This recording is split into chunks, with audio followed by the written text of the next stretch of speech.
Guys, we have to talk. There are certain stocks that I'm going to cover in this video today that are going to make a lot of money in December. And as December approaches, which is right around the corner, I need you to watch this video before Monday, 9:30 a.m. Because these stocks that I'm going to cover, like Sofi, like Palantir, like Nvidia, I have some news and updates on these stocks and I'm holding them in my portfolio.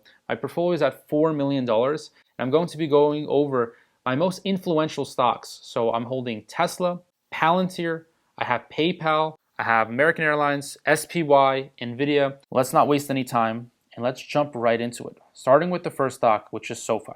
I haven't covered Sofi a lot on this channel, but I've done a lot of research.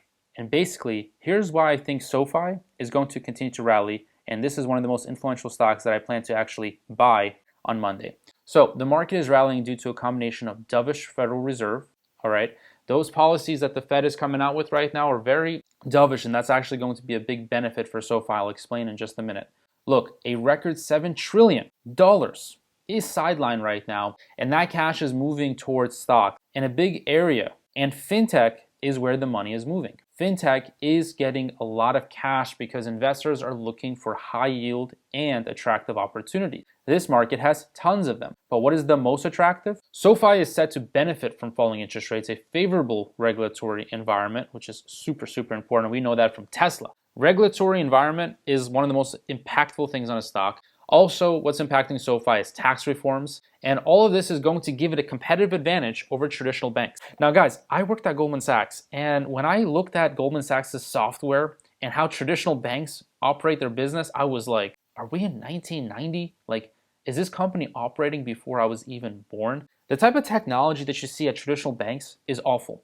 And I think that's going to be a really clear disruption play, and Sofi is going to benefit from disrupting these banks. I mean, it's all about disruption. When a new company, a new competitor comes in and they actually disrupt the market, that's when you get huge market share, and that's when you actually dominate and make a lot of money. So Sofi, it's basically going to challenge traditional and outdated banks. All right, they're not going to completely wipe them out. Obviously, that would mean that Sofi would be trillions and trillions of dollars. But just looking at Sofi, I'm going to pull up the stock. I'm going to show you. Check how much the stock is up in the past 3 months. I think it's finally blowing up because investors realize that this stock is a really attractive play. Now, I have sold 14 puts and $10 puts.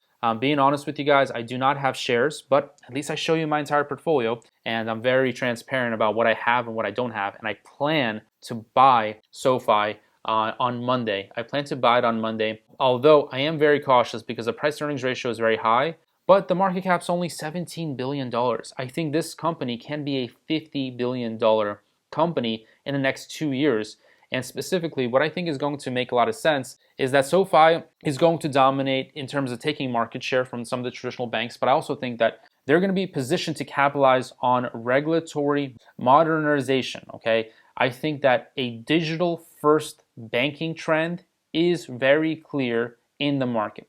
A digital-first banking trend just means that, there's like this bank, there's another bank, Chime, there's another bank, Ally.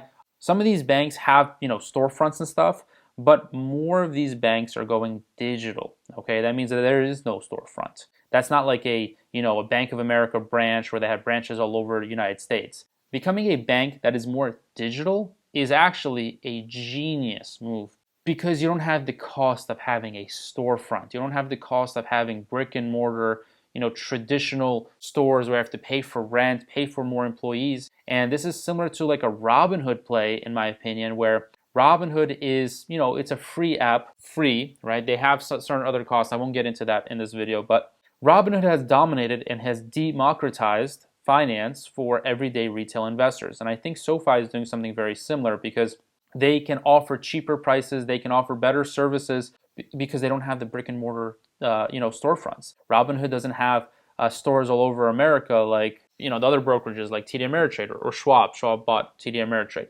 So the potential for Sofi is really big. So I'm going to be buying some Sofi stock when Monday the market opens up. I'm also going to be looking at selling some more put options. I have showed you here that I have the 14 put, the $10 put, but I'm also going to be looking at probably selling some $15 puts. And in a certain way, I don't want to chase the stock up, but at the same time, the momentum trend is so good. I actually think this is a good stock to buy call options on. Because if Sofi goes to $20 per share, let me show you the options here, and then we'll move to the next stock because I want to be efficient in this video.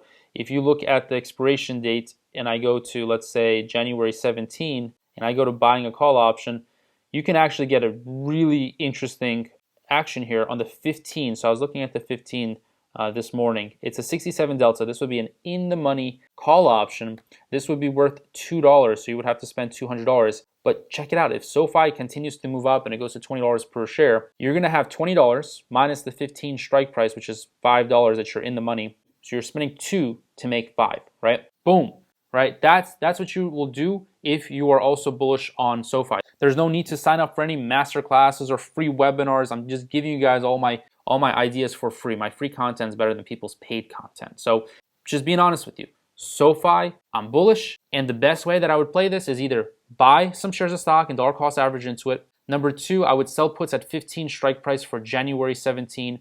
Number 3, I would use a small amount of capital and actually buy an in-the-money short-term call option, which I haven't really covered on this channel much. But basically, that short-term call option gives you all that movement to the upside. It gives you movement to the upside on a high delta with only investing $200. So that's the play. Now, the next play that I want to talk about is going to be Palantir. I'm going to go jump back into my portfolio here. And guys, Palantir, its current PE ratio is freaking high. It's high as my biceps right now. But, you know, if you take a look and you try to understand Palantir from a business perspective, look, this is aside because a lot of people get this wrong. Palantir is really misunderstood. The high PE ratio does not matter. It doesn't matter because a lot of people that are skeptical and saying that it's overly expensive, were those people also saying that Amazon was really expensive, that Tesla was really expensive and Nvidia was really expensive back in its growth phases? Maybe, if those people were even investing. Because most of the time, those people lose their shirts and quit altogether. But that is the same type of person that also looks at Tesla, Amazon, and Nvidia and says, oh, it's too expensive. I'm going to be in my SPY only, which is fine. SPY can also make you money, and I'll talk about SPY and what I think the market is going to do in December in a few minutes. But look, if you want the big results, you need to go for something that has potential to give you big results, which is Palantir. Palantir solutions have been also proven, by the way, guys. I do pay attention a little bit because I'm out in Eastern Europe. Palantir solutions have been invaluable for Ukraine and the Middle East, right? The two wars going on, the situations that, I can't believe our world's still in war these days, but the war is happening in Ukraine, Middle East, and Palantir, looking at my research here, they're showcasing rapid deployment capabilities in active conflict zones, okay? So Palantir is a big, you can call it a help, you can call it a contributor. I don't want to get into politics and I don't really pick sides. I don't care. To me, Democrats and Republicans are the same thing. They're just both trying to get your time and your money and your attention. I know they have different opinions, but they're the same thing, right? To me, because it doesn't really matter. It's all what we can do rather than paying all this attention to politics. Look, without getting political, Palantir is going to make a lot of money. Palantir's AI solutions are going to be very helpful because I was taking a look at the research and it's a little bit sad, but modern warfare is going to probably continue. Unfortunately, there's probably going to be conflict and differing opinions. You know how different cultures, they don't agree with each other and there's conflicts, right? So what's going to happen is that there's going to be a lot of conflicts that are going to be cyber, okay? Conflicts and warfare are shifting to cyber and AI-driven strategy. So war is going to be kind of AI-driven. It's going to be more technologically driven. And Palantir is positioned as a leader in basically, being a solution during these wars, which is, for better, for worse, or for whatever, not picking a side, it's going to make Palantir a lot of money. It's going to make Palantir a lot of money, and that's why analysts like Dan Ives describe Palantir as the Messi of AI, all right? It's the Messi of AI. They are innovating. They're certainly very valuable on the commercial side. They're very valuable on the government side, and for me, Palantir is a position that I'm going to continue to hold. Obviously, I've been early in this play, and I don't want to spend too much time on it because my position is really clear. Let me show you what my position is. Actually, I have a couple positions at Palantir. 45 covered call, which I need to roll up. If you want to watch a rolling video, just type Invest with Henry rolling on YouTube. I have a Palantir 50 covered call. I also need to roll this up. And then the rest of my shares are actually uncovered. I've been smart enough to not sell covered calls on my entire share. So I have 5,100 shares at $65. The stock's at $65 right now. My average cost is 21. So I made $222,000. I also have more Palantir in my other portfolio. I have two portfolios, so I don't have too much in one portfolio. And I've been publicly tracking all this. So if you guys appreciate all my transparency here, all you can do is subscribe. No free master classes, no Discord stuff. You don't need that stuff. I have that if you want additional help, but you don't need it. I'm here to give you everything for free. All right. My next play is going to be Tesla. I did cover in my video 2 or 3 days ago on Tesla, essentially buying a 330 leap. Guys, 330 leaps right now are the move for Tesla. I'm going to just say one sentence and then we're going to move on from Tesla. Autonomous. The autonomous play, I could argue, guys, that it's the most undervalued part of Tesla. So the market isn't really pricing it in fully because there is obviously risk to autonomous not working out, regulatory issues. But in my opinion, autonomous is the most undervalued part of Tesla's business. And this week, Tesla is, I can't say is for sure, right? I don't know, but I'm pretty confident that Tesla is going to pump up. And the reason why I think it's going to pump up is Tesla's actually had a really interesting move recently on the technical chart. Like when I was looking at Tesla, after this huge rise, right, we had kind of like a peak at 350 and then another peak at like 352. We've pulled back, but you can already see the market's like, nah, I want more Tesla. And I was taking a look at the volume. The volume is very indicative to me. And the technical analysis is very indicative to me that Tesla is going to move higher. So I think that we have a little bit of a short-term dip from the 350 range down to 330 range, but I can see the stock going back up to 350. So that's why I don't have any covered calls. You can see here I have 300 sell put, 220 sell put, 200 sell put. I'm up $7,800 on the options, but I'm not selling covered calls because I am still bullish. Okay, I am still bullish. I have 1,000 shares. Average cost of $218 per share. I am still bullish. 300 leap option. My leap option will go out to September of 2025. Okay, so go ahead. If you want to own Tesla, buy shares. If you want to put money to work without having to put up a lot of capital but get upside on Tesla, go with the 330 leap option. Just check out my channel. I already went over a full video on why I'm doing the 330 leap option. Now let's move on.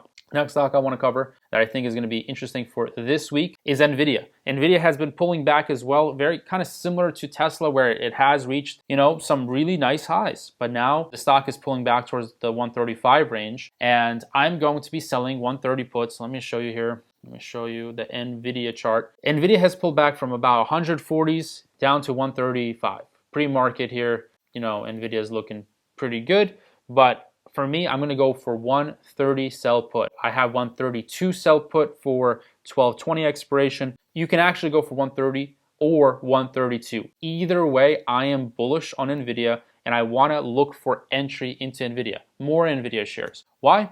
Because Nvidia is one of the best AI plays and I've already made a lot of videos on Nvidia. So we'll move on, but you should probably know why I'm bullish on Nvidia. Next, SPY, guys. Before I cover the last two, SPY and SMCI will be the last one.